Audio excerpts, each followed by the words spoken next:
వేదిక మీద ఉన్న గీతాకి, వేదిక ముందు ఉన్న అంజలికి, గీతా అంజలికి స్వాగతం, సుస్వాగతం.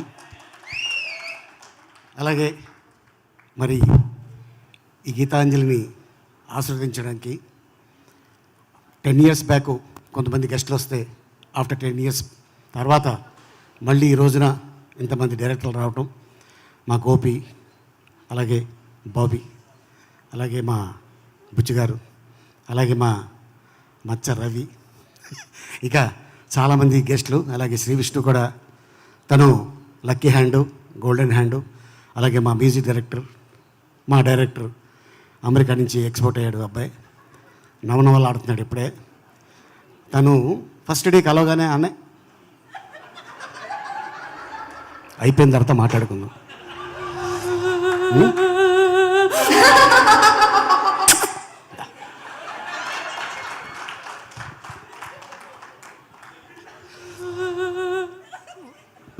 నేను ఇస్తా.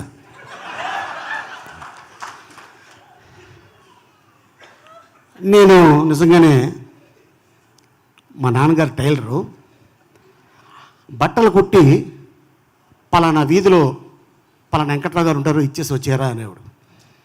అయితే వెళ్ళేటప్పుడు సాయంత్రం చాలా హుషారుగా ఉండేవాడిని. వచ్చేటప్పుడు రాత్రి 10, 11:30, 10, 11 ఆ టైంలో రోడ్డు మీద ఎవరు ఉండేవాడు కాదు. ఒక టెంపుల్ ఉండేది, తర్వాత చర్చ్ ఉండేది, అది దాటితే మసీదు ఉండేది. అక్కడి నుంచి మా ఇంటికి వెళ్ళేవాడిని. చిన్న సందులో ఎంటర్ అయితే కటిక చీకటి. అక్కడ మాత్రం నాకు కొద్దిగా ఒక ప్రాంతంలో ఉనికేది.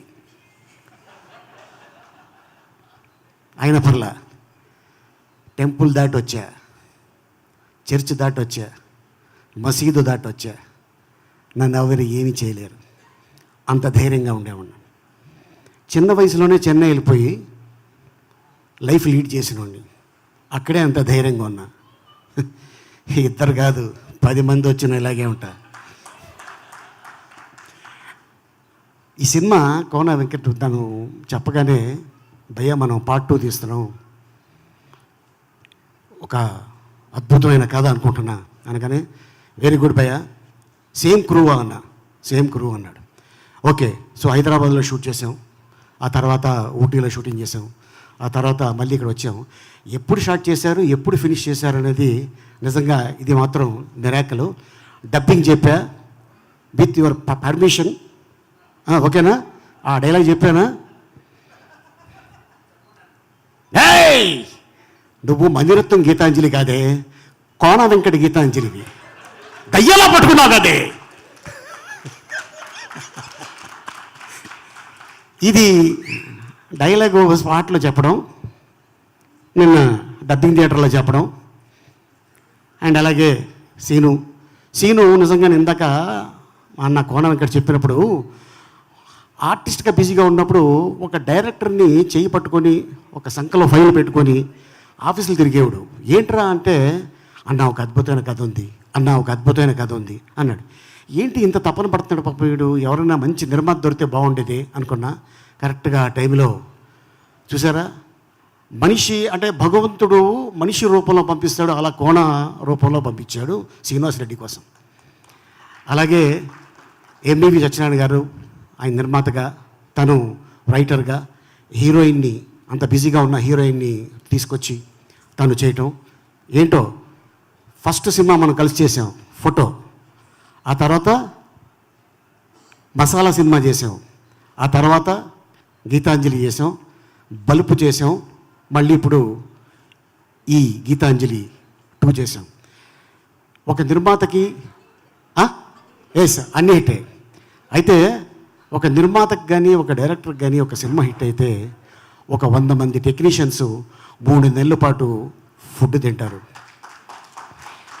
ఆర్టిస్ట్ అయినా టెక్నీషియన్ అయినా ఈ సినిమా బాగా ఆడాలి అని కోరుకోలేదు తప్ప, ఒకరోజు మనకి డబ్బు ఇవ్వకపోవటం వల్ల ఆ డైరెక్టర్ కానీ, ఆ బ్యానర్ కానీ ఇలా అయిపోలి అలా అయిపోలి అని ఎప్పుడు కూడా మన ఇండస్ట్రీలో అనుకోరు. కాకపోతే బయట నుంచి చాలా వార్తలు వస్తుంటాయి, అవి క్యారీ చేసి పాపం కొంత మంచి సినిమాల్ని సినిమా రిలీజ్ అయిన షో వెంటనే దానికి రేటింగు దయచేసి, ఎందుకంటే మీరు ఇదే ఇండస్ట్రీలో ఉండాలి, ఇది తప్ప మీకు ఏది కాదు, ఏది రాదు, ఏం చేసుకున్నా మనకి గడవదు. ఈ ఇండస్ట్రీలో మేము ఉండాలి, మాకు ఇది తప్ప వేరే ఏది తెలీదు. సో అందుకోసం చిన్న సినిమాలకైనా పెద్ద సినిమాలకైనా, చిన్న నిర్మాతలకైనా పెద్ద నిర్మాతలైనా డైరెక్టర్లైనా ఎవరైనా సరే ఈ సినిమా బాగుండాలి, ఇండస్ట్రీ బాగుండాలని కోరుకుంటే మనం బాగుంటాం, మన కుటుంబం బాగుంటుంది. సో ఈ సినిమా డెఫినెట్గా ఇంత ఎఫర్ట్ పెట్టారు కాబట్టి ఇది పెద్ద హిట్ అవ్వాలని ఆశిస్తున్నాను. భయ, ఆల్ ది బెస్ట్. సీను, అలాగే అంజలి, రాజేష్, అండ్ అలాగే మన సత్య, అలాగే శకలక్ శంకర్, అండ్ అలాగే చాలామంది, అలాగే సునీల్ ఈ సినిమాలో తను చేయటం జరిగింది. అండ్ అలాగే అవినాష్ కూడా తన బ్లెస్సింగ్స్ ఈ సినిమాకి ఇచ్చాడు.